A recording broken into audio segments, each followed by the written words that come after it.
Quando abrimos Isaías 48, precisamos entender que Deus não está falando com incrédulos, nem com pagãos. Ele está falando com o seu próprio povo. Pessoas que conheciam o nome do Senhor, a história da aliança, os feitos do passado. Isso já quebra uma falsa ideia muito comum, a de que todo confronto de Deus é contra quem está fora. Muitas vezes, o confronto mais duro de Deus é com quem está dentro, com quem carrega o rótulo, mas não o coração. E isso nos obriga a fazer uma pergunta desconfortável desde o início. Será que é possível falar de Deus, cantar sobre Deus, citar Deus, e ainda assim estar longe dele? Deus começa o capítulo chamando a casa de Jacó, dizendo que eles juravam pelo nome do Senhor e faziam menção do Deus de Israel, mas não em verdade nem em justiça. Isso é pesado, porque Deus não diz que eles mentiam quando falavam seu nome. Eles falavam corretamente. O problema não era a teologia da boca, era a condição do coração. Isso revela algo profundo. É possível usar o nome certo de Deus, da forma certa, e ainda assim não agradá-lo. A fé verdadeira não é medida só pelo que dizemos, mas pelo que obedecemos. Aqui já existe um alerta direto para a igreja de hoje. Vivemos em uma geração que fala muito de Deus, mas obedece pouco a Deus. Uma geração que conhece versículos, mas negocia princípios. E Isaías 48 mostra que Deus não se impressiona com a aparência espiritual.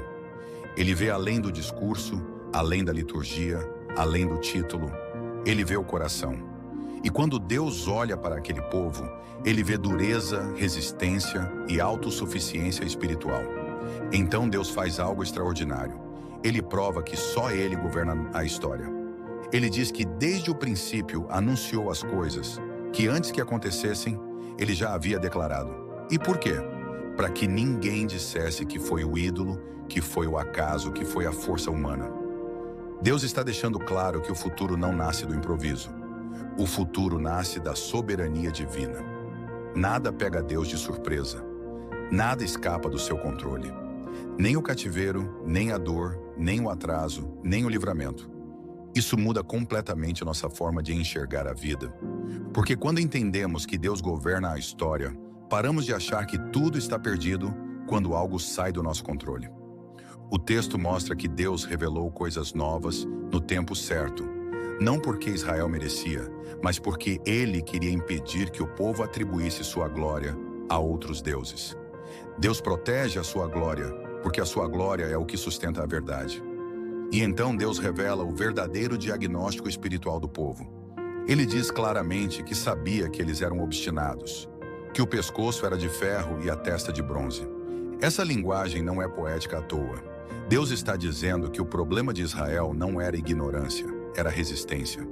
Não era falta de informação, era falta de submissão. Eles ouviam, mas não se rendiam. Sabiam, mas não obedeciam. Conheciam, mas não se quebrantavam. Aqui precisamos parar e refletir com honestidade. Quantas vezes sabemos o que Deus quer, mas escolhemos o que queremos? Quantas vezes ouvimos a palavra, mas resistimos porque ela confronta áreas que não queremos entregar? Isaías 48 mostra que Deus não ignora isso. Ele vê, ele sabe, e mesmo assim, ele age com graça. E é aqui que o capítulo atinge seu ponto mais profundo. Deus diz algo que muda toda a compreensão da salvação. Por amor do meu nome, retardarei a minha ira. Deus não diz que poupou Israel porque Israel foi fiel. Ele diz que poupou Israel por causa do seu nome. E isso é teologia pura, isso é graça, isso é aliança. Deus está dizendo, se eu tratar vocês apenas com base no mérito, vocês não permanecem. Mas eu ajo com base na minha fidelidade, não na de vocês. Isso nos confronta e nos consola ao mesmo tempo. Confronta porque destrói qualquer orgulho espiritual. Consola porque revela que nossa esperança não está na nossa constância, mas no caráter imutável de Deus. Se dependesse da nossa perfeição, ninguém seria salvo. Se depende da fidelidade de Deus, ainda há esperança. Ainda há restauração, ainda há futuro. Deus afirma que refinou o povo, mas não como prata, e sim na fornalha da aflição. Isso é profundo. A aflição não veio para destruir, mas para purificar. O cativeiro não foi abandono, foi disciplina. Muitas vezes interpretamos sofrimento como ausência de Deus, quando na verdade pode ser o processo de Deus nos moldando. Deus não desperdiça dor. Ele usa a dor para nos alinhar novamente ao centro da sua vontade. Então Deus reafirma quem Ele é. Ele diz: eu sou o primeiro, eu sou o último. Isso não é apenas uma declaração poética, é uma afirmação de soberania absoluta. Deus está dizendo: antes de tudo existir, eu já sou. Depois que tudo passar, eu ainda serei. Isso tira o controle das mãos do homem e coloca novamente no lugar certo. Deus não está reagindo à história. A história responde a Deus. Nesse momento do texto, percebemos algo extraordinário. Deus não apenas fala, Ele chama. Ele chama o povo a ouvir, a se alinhar, a aprender. Deus não tem prazer na perdição. Ele tem prazer no arrependimento. Por isso Ele ensina, corrige, confronta e orienta. O ensino de Deus sempre aponta para o caminho da vida. Então vem um dos versos mais dolorosos do capítulo. Deus diz: ah, se tivesses dado ouvidos aos meus mandamentos.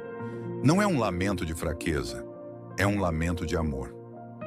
Deus está dizendo que a paz estava disponível, que a justiça fluía como um rio, que a bênção poderia ter sido contínua, mas foi interrompida pela desobediência.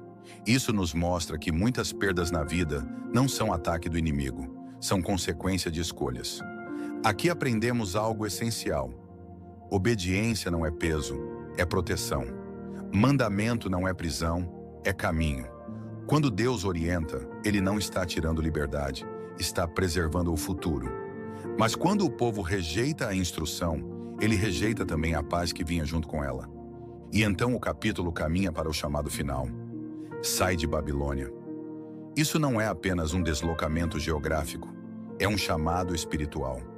Babilônia representa sistema, opressão, pecado, dependência humana, falsa segurança.